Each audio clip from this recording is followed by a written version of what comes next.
So here it is. I've decided to run a series of tests I'm calling off-meta experiments, where I pick underused Pokemon or strategies and see if they can work in Pokemon Champions. The premise is relatively simple, a 3-stage process ending in a testing phase with a best of 30 win-loss run in Master Ball rank. Today's team idea revolves around an underused bird Pokemon called Toucannon. This normal flying type is currently ranked at 174 of 214 Pokemon in doubles. This is not exactly a competitive rating. In my opinion, it is underappreciated, with a decently high attack stat and an interesting skill set, so I decided to make an off-meta team to try and see if I can get a good result with it. And so with that out of the way, onto the first stage, the concept phase. With this team, I decided to go with the skill link build and choose the multi-hit moves available. The first multi-hit move is Bullet Seed, an 100% accurate grass move allowing for some good coverage into strong sand and rain teams. The second move is Rock Blast, which has an accuracy of 90, but again is a strong multi-hit move and a good way of dealing with other flying Pokemon and things like Charizard. The last offensive move I chose was Toucannon's signature move Beak Blast, which activates in 2 phases, the first charging up the beak, after which any contact will burn the attacker, and the second phase is a strong flying type attack. Initially I used Drill Peck instead, which was consistent, but it didn't pay off enough compared to Beak Blast. Oh, and the final move is of course Protect, for obvious reasons. Now that the moveset is covered, onto the final part of the build, the item.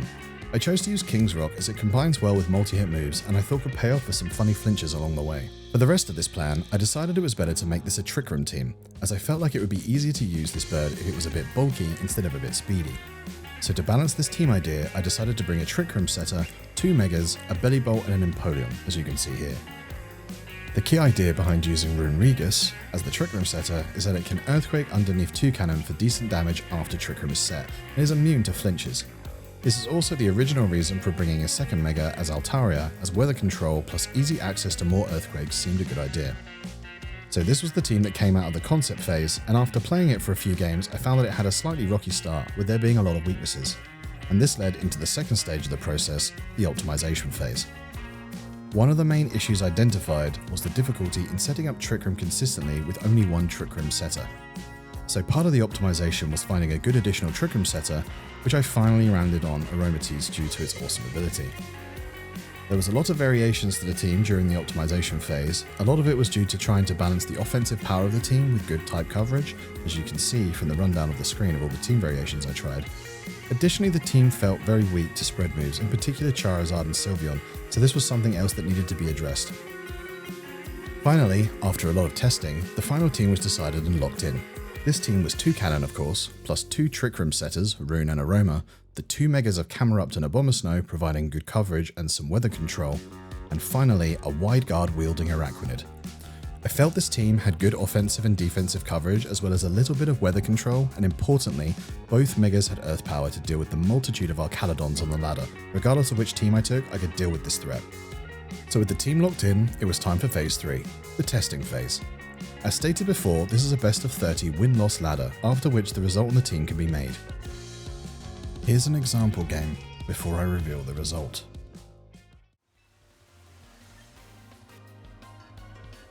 Do I protect? No, I'm going to threaten. I'm going to threaten turn 1, risk death. Full offense, no regrets.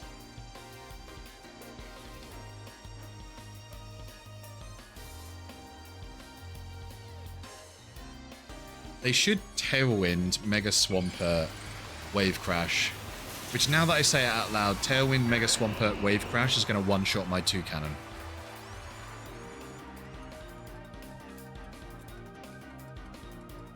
Actually, that's perfect. Thank you. That's great. You have misjudged what's the threat, sir.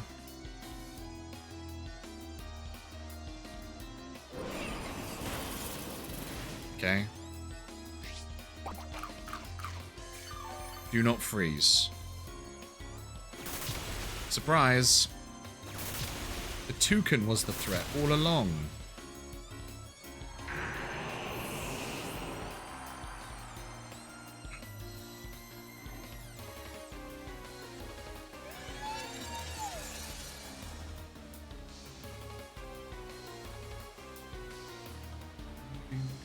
I've never used this Pokemon before, guys. I don't know either what it's supposed to be. Okay. I'm going to lead Aggressivo. There is a huge risk I get flash cannoned and one-shot here. So actually, I'm going to sacrifice a turn, chipping away at Archaludon and letting my Aromatisse die. I think it has to die. I need a safe swap in.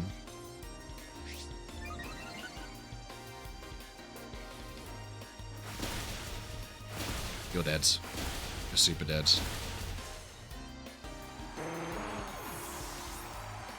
This person like, this Toucannon's ridiculous.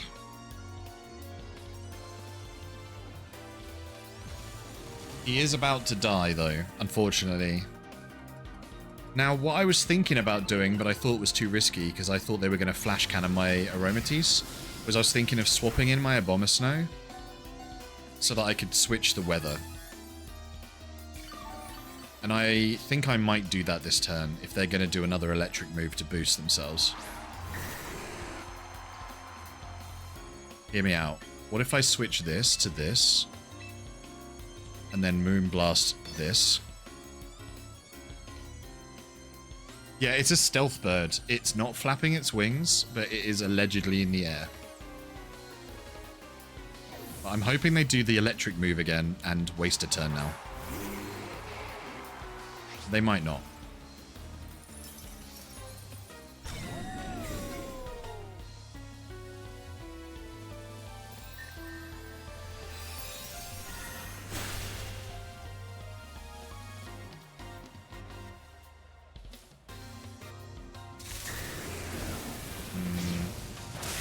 What I like about that is that I switched the weather and he still landed it anyway.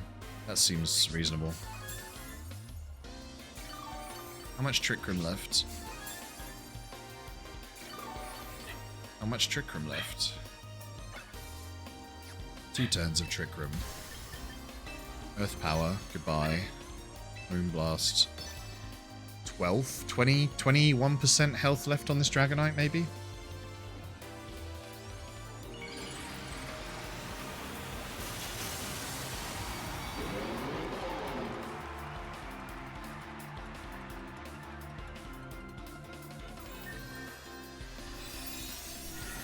It happens to us all.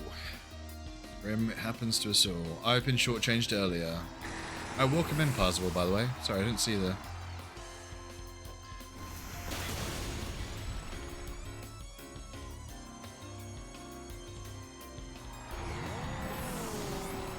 That was a good one. Okay, so now you have a bit more of a feel for the team, it's time to reveal how well it did in its testing phase. This Toucannon team ended a big 21 wins and 9 losses, ending at 1658 rating. Not a bad result overall, and I would say that I would put this team idea in the win column for the off-meta teams. There are definitely some weaknesses that are a little tricky to deal with, but you can't cover for everything perfectly, and on a whole I think this team performed good, all things considered. Thank you all for watching this video on the Toucannon off-meta team. I hope you enjoyed seeing this video and how the team was put together. If you want to see any more of this kind of content, please do consider subscribing to the YouTube channel, or you can catch me live on my Twitch, link below. Thanks again, and bye for now.